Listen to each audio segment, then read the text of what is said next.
बिल्कुल, देखिए राघव चड्ढा पर आरोप लगाए जा रहे हैं कि उन्होंने बिना पूछे जो है वो सत्ताधारी और सत्ताधारी गठबंधन के सांसदों का नाम जो है वो प्रस्तावित किया सेलेक्ट कमेटी के लिए, उन पर मिसलीड करने का, फर्जीवाड़े का आरोप लग रहा है। हालांकि राघव का बचाव किया जा रहा है और राघव खुद कह रहे हैं कि जब प्रिविलेज कमेटी में मामला आएगा वो अपनी सफाई देंगे। लेकिन जो आपने नियमों की बात की, मेरे साथ प्रमोद तिवारी जी हैं, वरिष्ठ सांसद हैं और रूल बुक शायद सर आपके हाथ में ही है।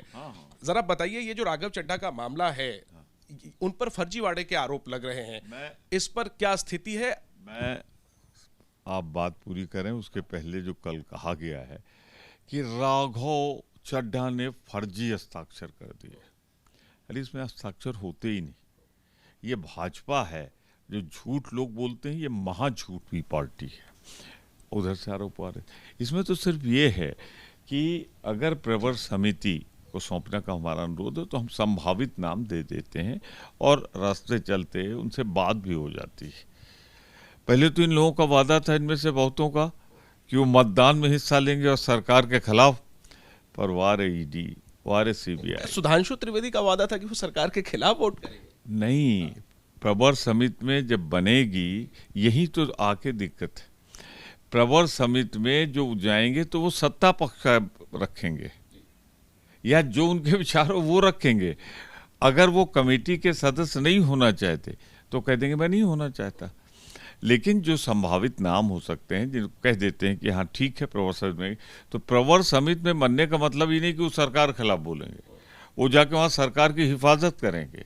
ये दल सरकार की हिफाजत करेंगे। जिसका नाम देना है, क्या उससे पूछना बनता नहीं है? जरूर बातचीत। वही लोग कह रहे, नरहरि अमीन हो, सुधांशु त्रिवेदी हो, AIADMK के MP हो, कह रहे कि हमसे पूछा नहीं, हमारा नाम दे दिया। देखिए, इन तीन पार्टियों की मजबूरी है, बीजू जनता दल, BRS और आंध्रा के जगन जी। तो जब इनकी बात हुई हो तो उस समय तो कह रहे थे कि हम वोट भी करेंगे, समर्थन भी करेंगे।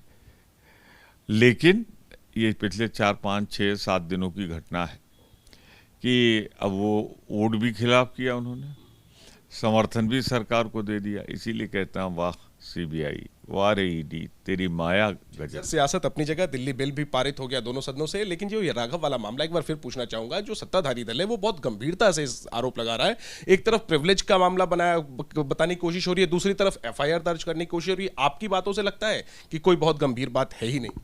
देखिए, सरकार उनकी, सत्ता उनकी, रिपोर्ट लिखा सकते हैं, वो जो चाहे कर सकते हैं, पर नियमता वो पहले बताएं। जो झूठा आरोप उन्होंने लगाया था कि हमारे फर्जी हस्ताक्षर बनाए गए, उसमें हस्ताक्षर तो होते ही नहीं, तो बनाए क्यों गए? हाँ, सहमत की एक शब्द है, सहमत, तो बहुत से लोग सहमत दे देते हैं। और जब एक्चुअल मौका आता है तो सरकार का दबाव जब पड़ता है, पहले तो सरकार की नीति नहीं थी कि वो इस पे इतना गंभीर होगी। तो जब आएगा प्रिविलेज कमेटी के सामने, राघव चड्ढा जी पक्ष रखेंगे। मैं बार बार कह रहा हूँ, इसमें सिग्नेचर नहीं होते हैं, सिग्नेचर फर्जी। राघव चड्ढा ने फर्जीवाड़ा नहीं किया, मेरे हिसाब से नियम के विरुद्ध कुछ नहीं, और ना ही उनकी, फिर ऐसे में उनकी मेंबरशिप को भी कोई खतरा नहीं, क्योंकि एक धड़ा ये कह रहा है कि उनकी मेंबरशिप भी जा सकती है। ये तो आदि हो गया, जिसको चाहो निकाल दो।